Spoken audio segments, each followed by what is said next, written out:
Assalamualaikum warahmatullahi wabarakatuh. Perkenalkan, nama saya Raffi Izzaditya, NIM 2019-177, kelas Hukum Pidana 2F. Kali ini saya akan membahas mengenai kejahatan terhadap harta benda, yang dimana saya akan membahas pencurian, penggelapan, dan penadahan. Langsung saja kita mulai. Yang pertama adalah pencurian. Salah satu bentuk kejahatan yang tercantum dalam buku kedua KUHP adalah tindak pidana pencurian, yang secara khusus diatur dalam bab 22, pasal 362 sampai dengan pasal 367 KUHP. Mengenai tindak pidana pencurian ini, ada salah satu pengkualifikasian dengan bentuk pencurian dengan pemberatan, yang dimana khususnya diatur dalam pasal 363 dan 365 KUHP.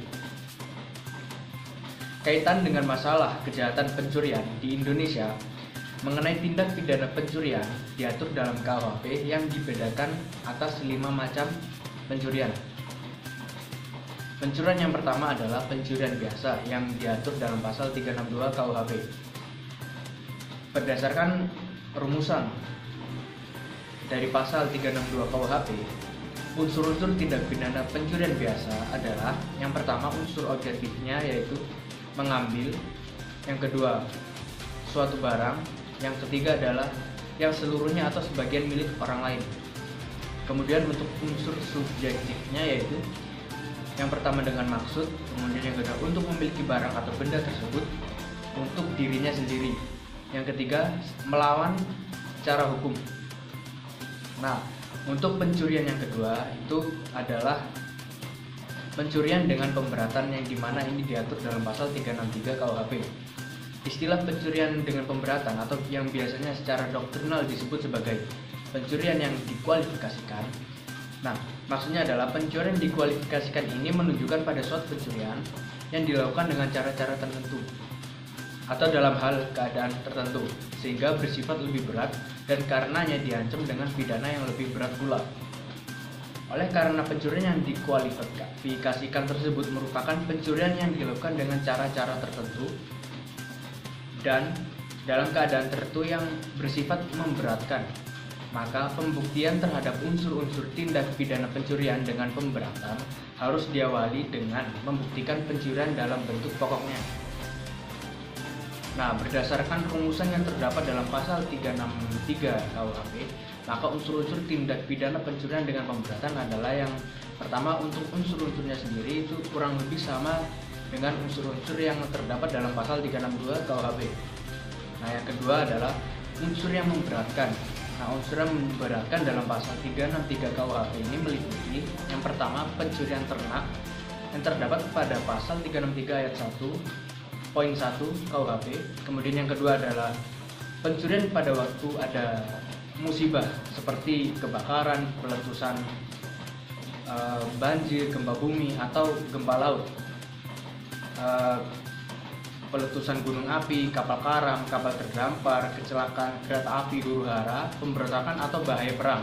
Dalam hal ini adalah kejahatan pencurian ini dilakukan pada saat terjadinya bencana, baik bencana alam maupun bencana-bencana yang ditimbulkan oleh keadaan sekitar, yang dimana ini tercantum dalam pasal 363 ayat 1 poin kedua KUHP.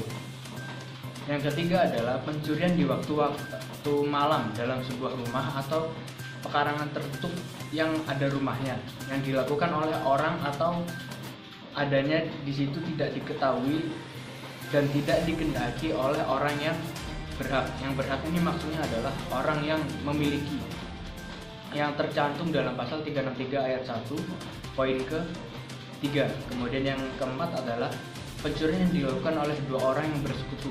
Maksudnya adalah dua orang yang bekerja sama untuk melakukan pencurian tersebut, yang dicantum dalam pasal 363 ayat 1 poin ke-4 KUHP. Kemudian yang kelima adalah pencurian yang untuk masuk ke tempat melakukan kejahatan atau untuk sampai pada barang yang diambilnya dilakukan dengan merusak, kemudian memotong atau memanjat, atau dengan memakai kunci palsu, perintah palsu atau pakaian jabatan palsu, yang dimana ini tercantum dalam pasal 363 ayat 1 poin ke-5 KUHP. Kemudian pencurian yang ketiga adalah pencurian ringan yang terdapat dalam pasal 364 KUHP. Pencurian ringan adalah pencurian yang memiliki unsur-unsur dari pencurian di dalam bentuknya yang pokok, yang karena ditambahkan dengan unsur-unsur lain maka ancaman pidananya menjadi diperingan. Berdasarkan rumusan pada pasal 364 KUHP, maka unsur-unsur dalam pencurian ringan yaitu yang pertama, pencurian dalam bentuknya yang pokok yang terdapat dalam pasal 362 KUHP. Yang kedua, pencurian yang dilakukan oleh dua orang atau lebih secara bersama-sama yang terdapat dalam pasal 362 ayat 1 poin keempat KUHP. Kemudian yang ketiga adalah pencurian yang dilakukan dengan membongkar, merusak atau memanjat dengan anak kunci, perintah palsu atau seragam palsu. Yang keempat, tidak dilakukan dalam sebuah rumah. Yang kelima, tidak dilakukan dalam pekarangan tertutup yang ada rumahnya. Dan yang keenam, apabila harga barang yang dicurinya itu tidak lebih dari Rp25. Untuk pencurian yang keempat adalah pencurian dengan kekerasan yang terdapat dalam pasal 365 KUHP.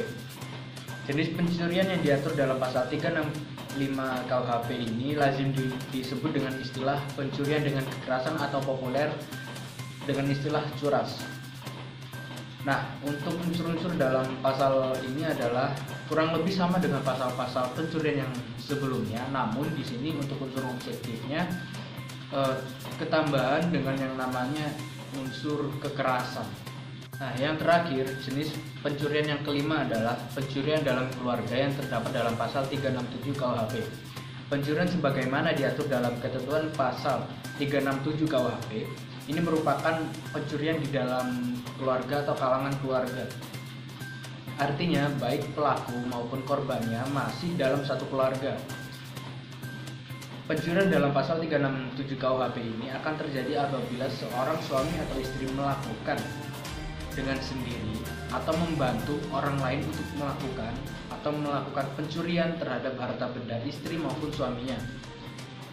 Berdasarkan ketentuan pasal 367 ayat 1 KUHP, apabila suami istri tersebut masih dalam ikatan perkawinan yang utuh, tidak terpisah meja atau tempat tidur, juga tidak terpisah harta kekayaannya, maka pencurian atau membantu pencurian yang dilakukan oleh mereka mutlak tidak dapat dilakukan penuntutan. Tetapi apabila dalam pencurian yang dilakukan oleh suami atau istri terhadap harta benda istri maupun suami ada orang lain atau bukan sebagai anggota keluarga, baik sebagai pelaku maupun sebagai pembantu, maka terhadap orang ini tetap dapat dilakukan penuntutan sekalipun tidak ada yang menuntut. Untuk tindak kejahatan atau tindak pidana terhadap harta benda yang kedua adalah penggelapan. Menurut Sujono Sukamto, dalam bukunya Pokok-pokok Sosiologi Hukum mengemukakan pendapatnya bahwa kejahatan atau tindak pidana adalah gejala sosial yang senantiasa dihadapi untuk setiap masyarakat di dunia. Adapun usaha untuk menghapuskannya tidak tuntas karena kejahatan itu memang tidak dapat dihapus. Hal itu terutama disebabkan karena tidak semua kebutuhan manusia itu dapat dipenuhi secara sempurna. Lagi pula, manusia mempunyai kepentingan yang berbeda-beda, yang bahkan dapat terwujud sebagai pertentangan yang prinsipil.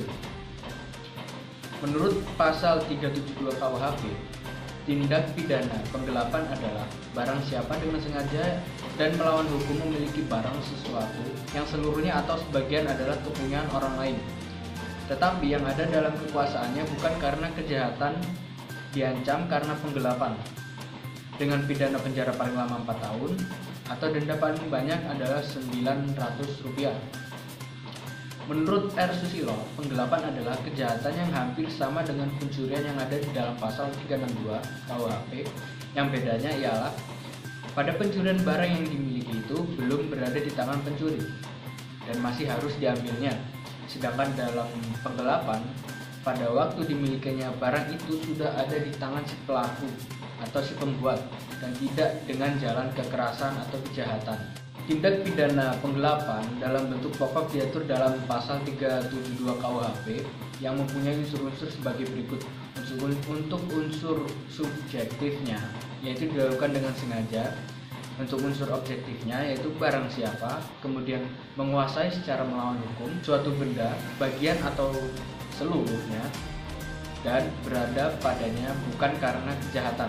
Unsur obviously atau dengan sengaja merupakan satu-satunya unsur subjektif dalam tindak pidana penggelapan, yakni unsur yang melekat pada subjek tindak pidana ataupun yang melekat pada diri pelakunya. Oleh sebab itu, unsur dengan sengaja ini merupakan unsur dari tindak pidana penggelapan yang dengan sendirinya unsur tersebut harus didakwakan terhadap seorang terdakwa yang juga harus dibuktikan di dalam sidang pengadilan yang memeriksa perkara terdakwa. Kemudian untuk jenis-jenis tindak pidana penggelapan, yaitu untuk tindak pidana penggelapan ini diatur dalam buku kedua bab 24 KUHP yang berjudul penggelapan.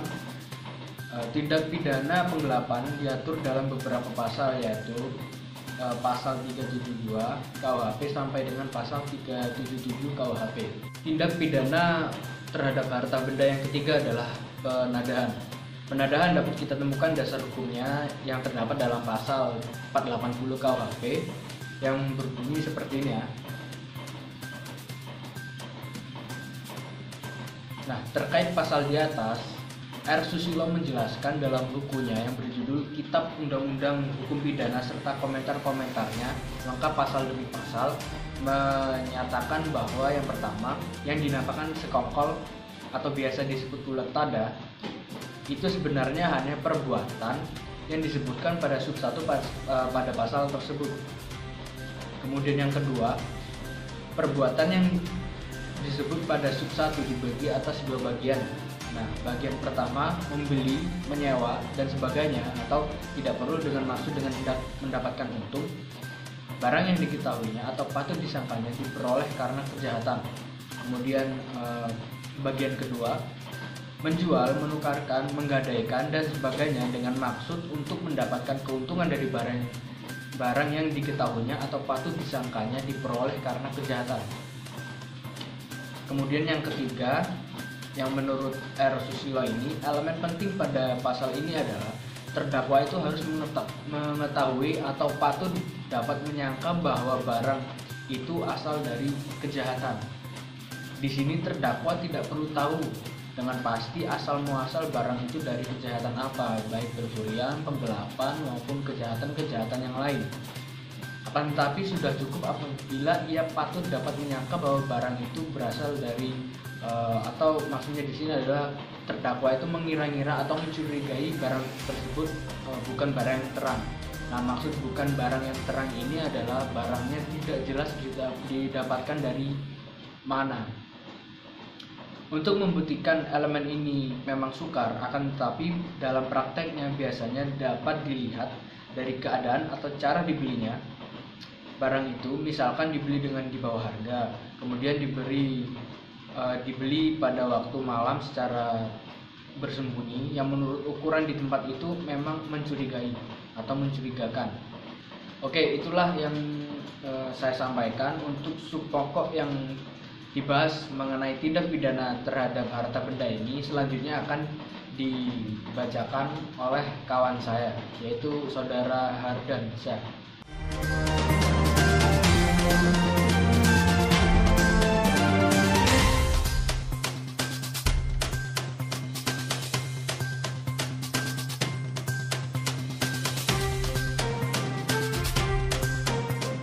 Baik, di sini saya akan melanjutkan penjelasan dari teman saya, Rafif. Perkenalkan, nama saya Muhammad Ardansyah Aldin Rashidin, NIM 2019-173. Saya akan menjelaskan tindak pidana pemalsuan. Tindak pidana pemalsuan terdapat dalam pasal 242 KUHP. Yang pertama, barang siapa dengan keadaan di mana undang-undang menentukan supaya memberi keterangan di atas sumpah atau mengadakan akibat hukum terhadap keterangan yang demikian dengan sengaja memberikan keterangan palsu di atas sumpah, baik dengan lisan maupun tulisan secara pribadi maupun kuasanya yang khusus ditunjuk untuk itu, diancam dengan pidana penjara paling lama 7 tahun. Kedua, jika keterangan palsu di atas sumpah diberikan dalam perkara pidana dan merugikan terdakwa atau tersangka yang bersalah, diancam dengan pidana penjara paling lama 9 tahun. Ketiga, disamakan dengan sumpah adalah janji atau perbuatan yang diharuskan menurut aturan-aturan umum atau yang menjadi pengganti sumpah. Keempat, pidana pencabutan hak berdasarkan pasal 35 nomor 1 sampai 4 dapat dijatuhkan. Untuk menerapkan pasal 242 KUHP terhadap seseorang yang sengaja memberikan keterangan palsu di atas sumpah agar orang tersebut dapat dijatuhi hukuman, maka perbuatan pelaku harus memenuhi unsur-unsur pasal. Adapun unsur-unsur pasal 242 ayat 1 Kitab Undang-Undang Hukum Pidana adalah: yang pertama, unsur subjektifnya, yakni dengan sengaja. Lalu kedua, ada unsur-unsur objektifnya. Yang pertama, barang siapa. Kedua, dalam hal-hal di mana undang-undang menentukan supaya memberi keterangan di atas atau sumpah mengadakan akibat hukum kepada keterangan yang demikian. Tiga, memberi keterangan palsu di atas sumpah baik dengan lisan atau tulisan olehnya sendiri maupun oleh kuasanya yang khusus ditunjuk untuk itu. Unsur subjektif dari pidana yang diatur dalam pasal 242 KUHP dengan sengaja, karena unsur dengan sengaja ini oleh pembentuk undang-undang telah ditempatkan terdahulu dari unsur-unsur yang lain. Maka semua unsur yang berada di belakang unsur dengan sengaja diliputi juga oleh unsur sengaja. Sehingga baik yang diatur dalam pasal 242 ayat 1 Kitab Undang-Undang Hukum Pidana adalah dengan sengaja merupakan perbuatan baik penuntut umum maupun hakim harus dapat membuktikan di sidang pengadilan yang memeriksa dan mengadili perkara terdakwa. Lalu, terdakwa terbukti mempunyai kesengajaan dalam melakukan delik yang didakwakan kepadanya, sehingga hakim harus memberi putusan beban bagi terdakwa. Unsur objektif pertama dari delik yang dimaksudkan di dalam ketentuan pidana yang diatur dalam pasal 242 ayat 1 KUHP adalah unsur barang siapa. Kata barang siapa itu menunjukkan orang yang apabila orang tersebut terbukti memenuhi semua unsur dari delik yang dimaksud dalam pasal 242 ayat 1 KUHP, maka ia dapat dipandang pelaku dari delik tersebut. Subjek dari pasal 242 ayat 1 KUHP ini adalah barang siapa, tapi jika diperhatikan rumusan selanjutnya yang berbunyi olehnya sendiri maupun kuasa yang khusus ditunjuk untuk itu, dapat timbul persoalan. Apakah kuasa khusus tersebut mungkin dikualifikasikan sebagai subjek? Jawabannya adalah bahwa jika kuasa khusus tersebut mempunyai pengetahuan atau kesadaran yang sama dengan subjek mengenai kepalsuan keterangan tersebut, maka dalam hal ini sang kuasa khusus itu dapat dikualifikasikan. Di sini saya akan memberikan beberapa contoh dari pemalsuan. Yang pertama, pemalsuan mata uang dan uang kertas. 1. Meniru dan memalsukan uang kertas terdapat dalam pasal 244 KUHP yang berbunyi: barang siapa meniru atau memalsukan mata uang atau uang kertas yang dikeluarkan oleh negara atau bank dengan maksud untuk mengedarkan atau menyuruh mengedarkan mata uang atau uang kertas itu sebagai yang asli dan tidak dipalsu, dipidana dengan penjara paling lama 15 tahun apabila dirinci rumusan tersebut terdiri dari unsur-unsur sebagai berikut. Pertama, unsur-unsur objektif. 1. Perbuatan berupa perbuatan meniru dan memalsu. Lalu kedua, objeknya berupa mata uang, uang kertas negara, dan uang kertas bank. Lalu ada unsur subjektif. Yang pertama, mengedarkan atau menyuruh mengedarkan mata uang dan uang kertas itu seolah-olah uang kertas itu asli dan tidak dipalsu. Berdasarkan ketentuan tersebut, diketahui bahwa terdapat dua unsur pidana yang dilakukan oleh pihak pemalsuan uang, yaitu unsur objektif terkait mata uang dan unsur subjektif terkait dengan kegiatan mengedarkan dan menyuruh mengedarkan uang palsu. Lalu yang kedua adalah ada pemalsuan materai dan merek. Pemalsuan materai menurut KUHP pasal 253 diancam hukuman 7 tahun bagi pelaku yang meniru atau memalsukan materai yang dikeluarkan pemerintah Indonesia dengan maksud menggunakan atau menyuruh menggunakan atau menyuruh orang lain menggunakan materai itu sebagai yang asli. Lalu kedua, pemalsuan cap negara pasal 254 ke 1 memuat tindak pidana berupa mengecap barang-barang itu dengan stempel palsu atau memasukkan cap asli yang sudah ada pada barang-barang itu dengan tujuan untuk memakai atau menyuruh memakai orang lain barang-barang itu seolah-olah cap yang ada pada barang itu adalah asli. Pasal 254 kedua memuat tindak pidana seperti pasal 253 kedua, yaitu secara melanggar hukum mengecap barang-barang emas atau perak tadi dengan stempel yang asli. Jadi yang berwenang menggunakan stempel yang asli tadi adalah orang lain, bukan pelaku tindak pidana ini atau pelaku yang umumnya berwenang tapi mengecap barang-barang itu secara menyeleweng dan tidak menurut semestinya. Pasal 254 ketiga mengenai barang-barang emas dan perak yang sudah diberi cap negara atau cap orang-orang ahli dengan semestinya, tetapi ada seseorang yang dengan mempergunakan stempel asli mengecap, menambahkan atau memindahkan cap itu ke barang-barang lain dari emas dan perak dengan tujuan memakai atau menyuruh memakai oleh orang lain barang itu seolah-olah barang itu sudah sejak semula dan dengan semestinya diberi cap tadi. Lalu ada pemalsuan cap tera, pasal 255 memuat tindak-tindak pidana seperti pasal 254 tapi mengenai cap tera yang diwajibkan atau diadakan atas permohonan orang-orang yang berkepentingan pada barang-barang tertentu, misalnya alat-alat untuk menimbang atau mengukur. Hukumannya lebih ringan lagi, yaitu maksimum 4 tahun penjara. Lalu ada pemalsuan surat. Unsur-unsur pasal 263 ayat 1 KUHP ini adalah meliputi unsur objektif. Yang pertama, barang siapa membuat surat palsu atau memalsukan surat yang dapat menerbitkan suatu hak, sesuatu perjanjian atau sesuatu pembebasan hutang, atau boleh dipergunakan untuk menyuruh orang lain menggunakan surat-surat itu seolah-olah itu asli dan tidak dipalsukan, maka kalau mempergunakannya dapat mendatangkan suatu kerugian di bidang hukum karena pemalsuan surat, dapat dihukum dengan penjara selama-lamanya 6 tahun. 2. Dengan hukuman serupa itu juga dihukum barang siapa dengan sengaja menggunakan surat palsu yang dipalsukan seolah-olah surat itu asli dan tidak dipalsukan. Kalau mempergunakan dapat mendatangkan sesuatu kerugian. Unsur objektifnya yakni 1. Perbuatan, ini membuat uang palsu dan memalsu. Lalu ada objeknya yakni surat yang dapat menimbulkan hak. 2. Yang dapat menimbulkan suatu perikatan. Yang ketiga yang menimbulkan suatu pembebasan hutang.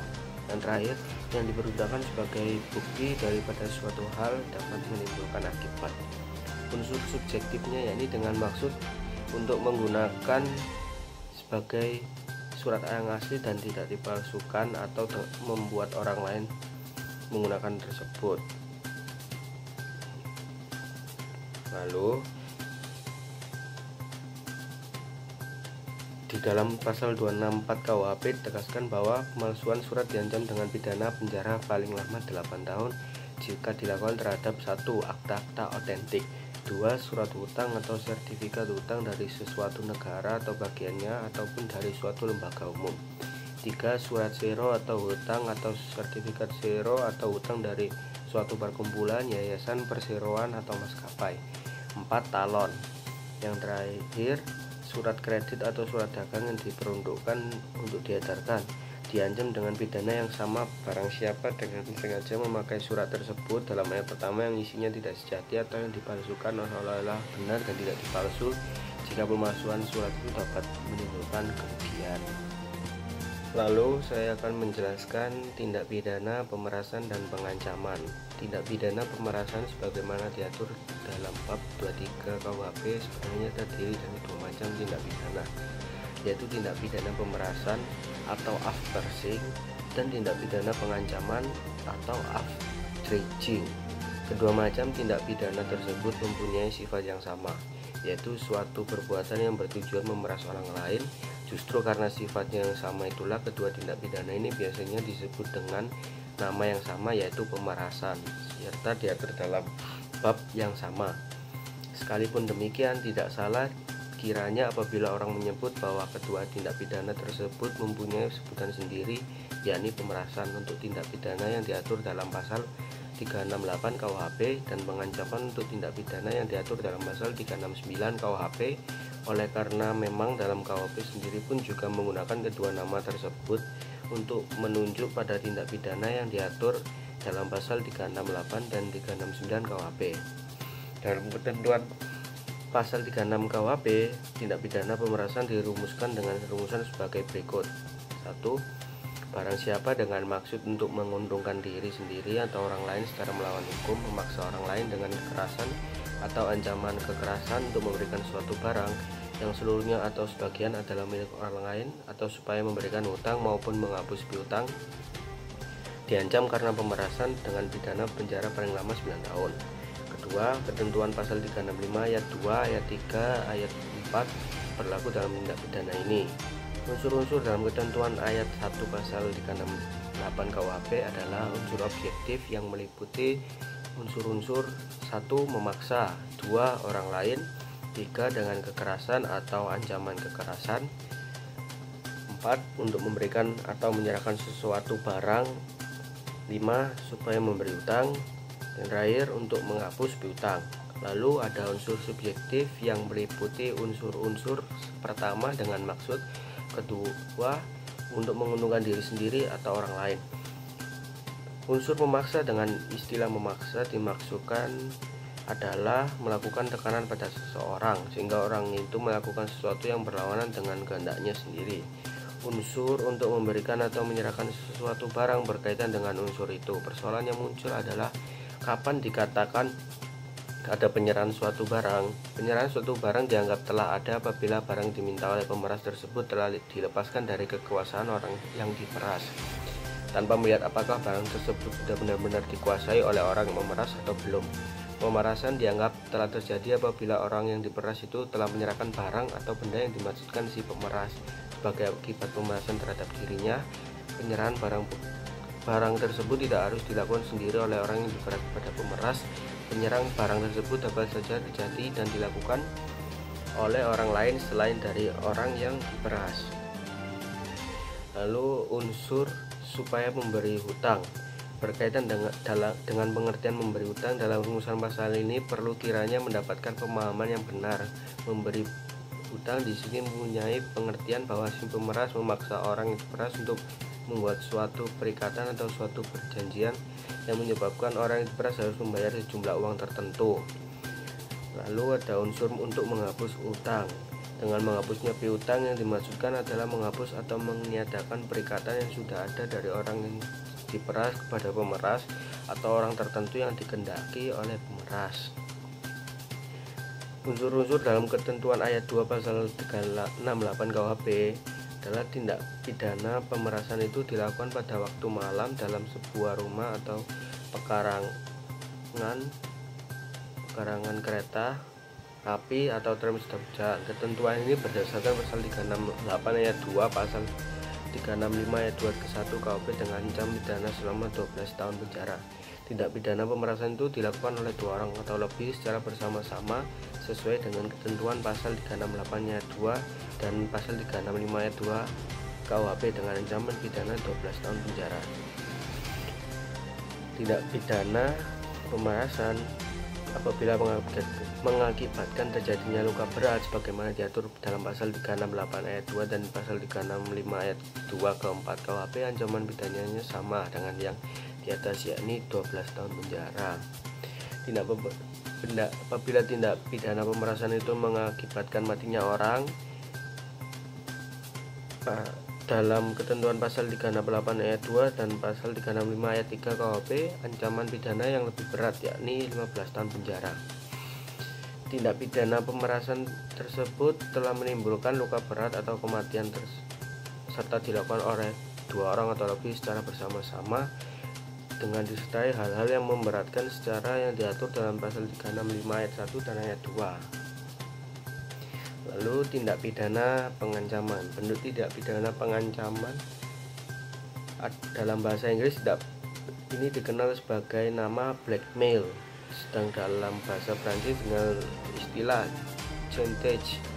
Sebagai dikemukakannya sebelumnya, bahwa tindak pidana yang diatur dalam pasal 368 dan 369 KUHP sama-sama merupakan pemerasan. Perbedaannya hanya terletak pada cara-cara yang digunakan dalam kedua tindak pidana itu.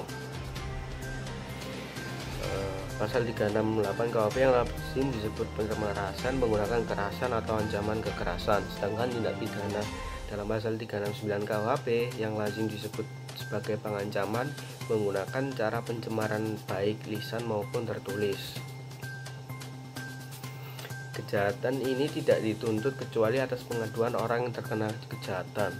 Unsur-unsur tindak pidana pengancaman dalam pasal 369 KUHP di atas adalah unsur-unsur objektif, yakni 1. Memaksa, 2. Orang lain, 3. Dengan ancaman pencemaran nama baik lisan maupun tulisan atau ancaman akan membukakan rahasia. 4. Supaya memberi hutang. Terakhir, menghapus piutang. Lalu unsur-unsur subjektifnya meliputi dengan maksud untuk menguntungkan diri sendiri atau orang lain. Melihat unsur-unsur pasal 369 atau 368 KUHP, semakin jelas bahwa bangunan hukum antara kedua tindak pidana tersebut mempunyai esensi yang sama, yaitu memeras orang lain. Hanya kedua tindak pidana tersebut menggunakan cara yang berbeda untuk mencapai maksudnya. Lalu ada pertanyaan, apakah yang dimaksud dengan ancaman pencemaran dan ancaman akan membuka rahasia? Lamintang menyebutkan istilah pencemaran dengan istilah ancaman membuat malu. Secara definisi, pengertian ancaman pencemaran telah dirumuskan dalam pasal 310 ayat 1 KUHP. Menurut pasal 310 ayat 1 KUHP, yang dimaksud pencemaran adalah menyerang kehormatan atau nama baik seseorang dengan menuduh sesuatu hal yang maksudnya nyata agar hal itu diketahui umum. Pasal 310 ayat 1 KUHP di atas memberikan pengertian terhadap apa yang dimaksud dengan pencemaran lisan. Lantas apa yang dimaksud dengan pencemaran tertulis? Apabila perbuatan sebagaimana disebut dalam pasal 310 ayat 1 KUHP tersebut dilakukan dengan tulisan, misalnya dengan menyebarkan atau menempelkan tulisan atau lukisan, maka hal itu disebut pencemaran secara tertulis. Pada dasarnya, baik pencemaran nama baik maupun membuka rahasia mempunyai tujuan yang sama, yaitu memberitahu pada orang lain atau pihak ketiga atau pada halayak ramai tentang suatu hal yang menyangkut orang yang diancam. Rahasia pada hakikatnya mengenai suatu hal yang benar-benar terjadi, tapi karena sesuatu hal, misalnya takut diketahui oleh keluarganya dan sebagainya, disembunyikan. Sedang pencemaran nama baik mengenai suatu hal yang benar atau tidak benar yang dapat mencemarkan nama dan memudaratkan orang yang diancam. Lalu tindak pidana perusakan diatur dalam ketentuan pasal 406 sampai dengan pasal 412 KUHP yang pada hakikatnya tidak dikualifikasikan secara jelas dalam KUHP. Maka untuk lebih jelasnya di bawah ini akan dipaparkan berbagai tindak pidana yang dapat dikualifikasikan sebagai tindak pidana pengerusakan terhadap barang. Tindak kejahatan dalam bentuk penghancuran dan pengerusakan diatur dalam KUHP. Menurut KUHP, tindak pidana penghancuran atau perusakan dibedakan menjadi 5 macam, yaitu 1. Penghancuran atau perusakan dalam bentuk pokok. 2. Penghancuran atau perusakan ringan. 3. Penghancuran atau perusakan bangunan jalan kereta api, telegraf, telepon, dan listrik. 4. Penghancuran atau perusakan tidak sengaja. 5. Penghancuran atau perusakan terhadap bangunan dan alat pelayaran. Yang pertama, penghancuran atau perusakan dalam bentuk pokok. Pasal 406 KUHP ayat 1 ditetapkan bahwa barang siapa dengan sengaja dan melawan hak membinasakan, merusakkan, membuat hingga tidak dapat dipakai lagi atau menghilangkan sesuatu barang yang sama sekali atau sebagiannya kepunyaan orang lain, dihukum penjara selama-lamanya 2 tahun, 8 bulan, atau denda sebanyak-banyaknya Rp4.500. Unsur-unsur dari pasal 406 KUHP yaitu unsur subjektif dengan sengaja. 1. Perbuatan merusak, membuat tak dapat dipakai atau menghilangkan barang harus dilakukan dengan sengaja. 2. Pelaku harus mengetahui bahwa yang dirusak, dibuat, tidak dapat dipakai atau dihilangkan. 3. Pelaku harus mengetahui perbuatan merusakkan, membuat tidak dapat dipakai atau menghilangkan barang itu bersifat melawan hukum. Unsur objektifnya yakni merusakkan, 2. Membuat tidak dapat dipakai atau menghilangkan suatu benda. Lalu yang kedua, penghancuran atau perusakan ringan. Jenis tindak pidana ini diatur dalam ketentuan pasal 407 KUHP dengan pengecualian sebagaimana diterangkan dalam pasal 407 KUHP ayat 2. Untuk lebih jelasnya berikut akan dimukakan bunyinya. 1. Perbuatan-perbuatan yang dirumuskan dalam pasal 406 jika harga kerugian disebabkan tidak lebih dari Rp25 diancam dengan pidana paling lama 3 bulan atau denda paling banyak Rp60. 2. Jika perbuatan yang diterangkan dalam pasal 406 ayat kedua itu dilakukan dengan memasukkan bahan-bahan yang merusakkan nyawa atau kesehatan. Jika hewan termasuk yang tersebut dalam pasal 101, maka ketentuan ayat pertama tidak berlaku.